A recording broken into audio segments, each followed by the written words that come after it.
Yes. Hello guys, welcome back to our channel. അപ്പോൾ ഇന്ന് ഞങ്ങൾ വന്നിരിക്കുന്നത് സൂക്ഷ്മദർശിനി എന്ന സിനിമയുടെ ഞങ്ങളുടെ കുറച്ച് ഒപ്പീനിയൻസ് പറയാനാണ്. സോ നോൺസെൻസ് എന്ന് പറയുന്ന സിനിമ സംവിധാനം ചെയ്ത ശേഷം പുള്ളിയുടെ പേരാണ് MC ജിതിൻ സംവിധാനം ചെയ്ത രണ്ടാമത്തെ പടമാണ് സൂക്ഷ്മദർശിനി. സോ ഇതിനെപ്പറ്റി പറയാനാണെങ്കിൽ നസ്രിയയും ബേസിൽ ജോസഫും ആണ് ഇതിൽ മുഖ്യ കഥാപാത്രങ്ങൾ അഭിനയിച്ചിരിക്കുന്നത്. പിന്നെ കുറെ ആളുകൾ ഇതിൻ്റെ അകത്തുണ്ട്, കുറെ പേരുണ്ട്. ആ ആവേശത്തിലെ പെങ്കുച്ചന്റെ പേരെന്തായിരുന്നു? നോക്കട്ടെ. ആവേശത്തിൽ പെങ്കുച്ച എടുത്തു വെച്ചാണ് മറന്നുപോയി. ആവേശത്തില് മറ്റേ ഇതായിട്ട് തന്നെ എടാ സുന്ദരന്മാരെ എന്ന് പറഞ്ഞാ പെണ്ണ. അവരൊക്കെ ഉണ്ട്. അസ്മയായിട്ട് വരുന്നത്. അപ്പൊ ഈ സിനിമയെ പറ്റി പറയാനുണ്ടെങ്കിൽ നമ്മൾ ആദ്യം തൊട്ട് അവസാനം വരെ ത്രില്ലടിച്ച് കാണുന്ന ഒരു സിനിമയാണ്. ത്രില്ലടിച്ച് ആദ്യം തൊട്ട് അവസാനം വരെ കാണാൻ പറ്റിയൊരു പടമാണ്. അല്ലേടാ, എല്ലാരും ത്രില്ലടിച്ചില്ലേ? തിയേറ്ററിൽ ഉടനീളം ഒരനക്കവും ഇല്ലായിരുന്നു. എന്താണ് ഉറങ്ങിയ പോലെ. അതെ, കാരണം ഉറക്കമല്ല, എന്താണ് സംഭവിച്ചെന്ന് അറിയാതെ അല്ലേടാ ചന്ദ്ര, സംഭവിച്ചത് എന്താണെന്ന് അറിയാൻ മേലെ അത് ഇങ്ങനെ സൂക്ഷ്മദർശിനി. എനിക്കൊരു സിനിമ അതുകൊണ്ടാണ് അങ്ങനെ പേരിട്ടു. സൂക്ഷ്മമായിട്ട് ദർശിച്ചുകൊണ്ടിരിക്കണം എന്താണ് സംഭവിക്കാതെ. അവസാനം വരെ നമുക്ക് ഒന്നും മനസ്സിലാവില്ല. സൂക്ഷ്മമായിട്ട് അവസാനത്തെ പറയത്തില്ല. കാരണം അത് എന്താണെന്നറിയാനുള്ള നമ്മുടെ ആ ഒരു ഇതുണ്ടല്ലോ, ശരിക്കും ഭയങ്കരമായ ഒരു ത്രില്ലിംഗ് സിനിമയാണിത്. ഒന്നും പറയാനില്ല. ദൃശ്യം പോലെ വരെ നമ്മൾ സംശയിച്ചെന്നുള്ളതാണ് അതിന്റെ അകത്ത്. ഞാൻ സംശയിച്ചു, ഉടുമ്പിനെ സംശയിച്ചാണ്. അത് അങ്ങനത്തെ കുറെ കാര്യം. കാരണം പുള്ളിയുടെ ആ ഒരു നെഗറ്റീവ് ഷെയ്ഡ് കാണിക്കാൻ ബേസിൽ ജോസഫ് വ്യത്യസ്ത ഒരു രീതിയിലാണ് അഭിനയിച്ചിരിക്കുന്നത്. പിന്നെ നസ്രിയുടെ ഒരു വലിയ തിരിച്ചുവരവ് അല്ലേ? എല്ലാ സിനിമയിലും നമ്മുടെ തിരിച്ചുവരവുകളാണ് നമ്മൾ പറയുന്നത്.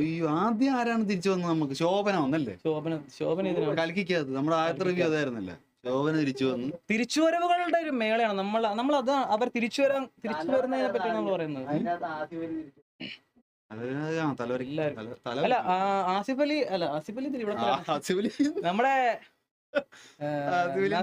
നല്ല രീതിയിൽ തന്നെ അഭിനയിച്ചിട്ടുണ്ട് സിനിമയുടെ അവസാനം വരെ. ഞാൻ ഓർത്ത് നശിപ്പിക്കുന്നു. പക്ഷെ സൂക്ഷ്മദർശിനി എന്ന പേര് പോലെ തന്നെ നസ്രിയ തൊട്ടപ്പുറത്തെ വീട്ടിലെ കാര്യങ്ങൾ അറിയുന്നതിനായിട്ട് സൂക്ഷ്മമായിട്ട് നോക്കിക്കൊണ്ടിരിക്കുന്നു. ആദ്യം തൊട്ടേ നമുക്ക് അങ്ങനെ മനസ്സിലാവും, കാരണം അത് ട്വിസ്റ്റ് ഒന്നും അല്ല. പക്ഷെ സിനിമയുടെ ഹാഫ് ടൈം കഴിയുമ്പോൾ വരെ നമുക്ക് തോന്നുന്നൊരു കാര്യമാണ്, ഇത് എന്ത് തേങ്ങയാണ് നടക്കുന്നത് അല്ലേ? എന്റെ അടുത്ത് നിന്ന് എല്ലാ ഇവന്മാരൊക്കെ ചോദിക്കുന്നുണ്ട്, ഇത് എന്താണിത്? ഇവനധികം ഇഷ്ടപ്പെടില്ലെന്ന് തോന്നുന്നു. ഇഷ്ടപ്പെടാതൊന്നുമില്ല. അല്ല, അവനെ പകുതി വരെ ഒരു, പിന്നെ പകുതിക്ക് ശേഷം സമാധാനമായി. അവസാനത്തെ ആ ട്വിസ്റ്റും കൂടെ കണ്ടപ്പോഴത്തേക്കും. അപ്പൊ ഇത് ഫാമിലി ഓഡിയൻസ് കാണാൻ പറ്റുമോ? പറ്റും, തീർച്ചയായിട്ടും കാണാൻ പറ്റും. പിന്നെ കൂട്ടുകാർക്ക് പോയി കാണാൻ പറ്റും, എല്ലാവരും കൂട്ടുകാരെല്ലാം കൂടെ. പക്ഷെ അങ്ങനത്തെ റോളിത്തരം രീതിയിലൊന്നും നമുക്ക് പോകത്തില്ല. ഡാർക്ക് ഹ്യൂമർ ഉണ്ട് ഇതിനകത്ത്. ഡാർക്ക് ഹ്യൂമർ കാരണം ചെറിയ രീതിയിൽ. പക്ഷെ ഭയങ്കരമായിട്ട് ബാക്കിയുള്ള യൂട്യൂബേഴ്സ് ഒക്കെ പറയുന്നുണ്ട് ഡാർക്ക് ഹ്യൂമർ കുറെ ഉണ്ടെന്നൊക്കെ. നമ്മള് സത്യസന്ധമായ കാര്യങ്ങൾ നമ്മൾ പറയുന്നത്. ഡാർക്ക് ഹ്യൂമർ എന്ന് പറയാൻ ഒന്നുമില്ല.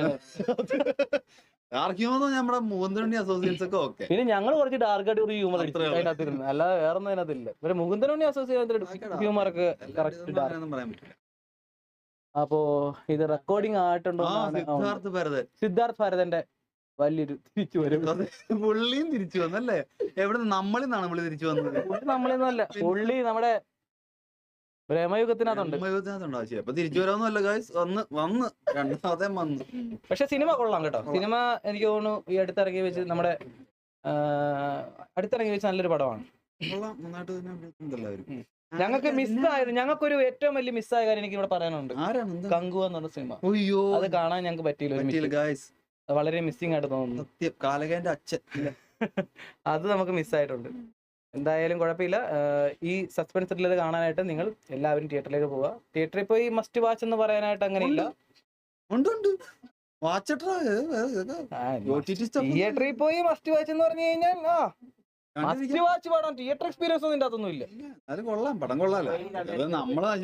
മൊബൈലിൽ കണ്ട ഇഷ്ടപ്പെട്ടു. അത് ഈ കിഷ്കിന്ത കണ്ടില്ലേ? കിഷ്കിന്ത കണ്ടവൻ തിയേറ്ററിൽ പോയി കണ്ടവർക്ക് ഇഷ്ടപ്പെട്ടു. പക്ഷെ OTT വന്നപ്പോൾ എടുത്ത് ഉടുത്ത് കളഞ്ഞു. അതേപോലെ തന്നെ ഇതും ഉടുക്കാൻ ചാൻസ് ഉണ്ട് OTT വരുമ്പോൾ. കിഷ്കിന്താണ്. പക്ഷെ OTT വരുമ്പോഴത്തേക്കും മൊത്തം ആൾക്കാർ പറഞ്ഞിട്ടുണ്ട് ഇതാണോ പടം എന്ന് ചോദിച്ചോണ്ടിരിപ്പുണ്ട്. നിനക്ക് ഇഷ്ടപ്പെടുന്നവർ എല്ലാവർക്കും ഇഷ്ടപ്പെടുവോ? ഇതാണ് അസ്ത്രയും ഞെട്ടുമ്പോഴൊക്കെ നമ്മൾ ഞെട്ടും. മൊബൈലാണ് ഞെട്ടുവോ? എന്തായാലും പടം കൊള്ളാം. തിയേറ്ററിൽ പോയി കണ്ടവര് കാണുക. ഈ ക്രിസ്മസിന് നിങ്ങൾക്ക് തിയേറ്ററിൽ പോയി കാണാൻ പറ്റിയ ഒരു പടവും കൂടിയായി. നല്ലൊരു പടം, ഫാമിലി ആയിട്ട് കാണാൻ പറ്റിയ പടം. അല്ല, ക്രിസ്മസിന് മുമ്പ്, ക്രിസ്മസ് ആയല്ലോ, ഡിസംബറിലായല്ലോ. എന്തായാലും ക്രിസ്മസിന് ബാറോസ് ഒക്കെ വന്നിട്ടുണ്ട്. ബാറോസിനൊക്കെ കിഡിലെ റിവ്യൂ ആയിട്ട് നമ്മൾ വരും. ഫസ്റ്റ് ഡേ തന്നെ പോയി കാണാൻ പോവാം. അപ്പോൾ ഓക്കെ ഗൈസ്, എല്ലാവരും പോയി തിയേറ്ററിൽ പോയി കാണുക. ഇതാണ് സത്യസന്ധമായ റിവ്യൂ. വേറൊന്നും പറയാനില്ല. തിയേറ്ററിൽ പോയി കാണാൻ പറ്റും. കോമഡി ഒന്നും പ്രതീക്ഷിച്ച പോലെ ഇതിൻ്റെ അകത്ത്. പിന്നെ സിനിമ പാട്ടുകളൊന്നുമില്ല, പാട്ടുകളൊന്നുമില്ലെന്ന് തോന്നുന്നു. ഒരെണ്ണം ഉണ്ട്. ഇടയ്ക്ക് ഒരു ചെറിയൊരു പാട്ടുണ്ട്. അല്ലാതെ വലിച്ചു നീട്ടി കൊണ്ടുപോകുന്ന പരിപാടിയൊന്നും ഇല്ല. പക്ഷേ ലാഗും അങ്ങനെ ഫീൽ ചെയ്യത്തില്ല. നമ്മളിങ്ങനെ ത്രില്ലിംഗ് ആയിട്ട് തന്നെ ഇരിക്കും. നല്ലൊരു പടമാണ്. നല്ല ചെറിയൊരു പ്ലോട്ടിൽ തന്നെ എടുത്തു വെച്ചിട്ടുണ്ട്. പക്ഷേ ഇത് എന്തോ ഒരു ചെറിയൊരു ത്രെഡ്, വേറെ എവിടെ നടന്നൊരു കേസുമായിട്ട് ബന്ധപ്പെട്ടൊരു ത്രെഡാണ് ഇതിൽ കൊണ്ടുവന്നിരിക്കുന്നത്. അത് സിനിമ കണ്ടു കഴിയുമ്പോൾ പലർക്കും മനസ്സിലാവും. എന്തായാലും തിയേറ്റർ പോയി തന്നെ കാണുക. എന്നിട്ട് നിങ്ങളുടെ അഭിപ്രായങ്ങൾ കമൻറ്റിലൂടെ ഞങ്ങൾ അറിയിക്കും.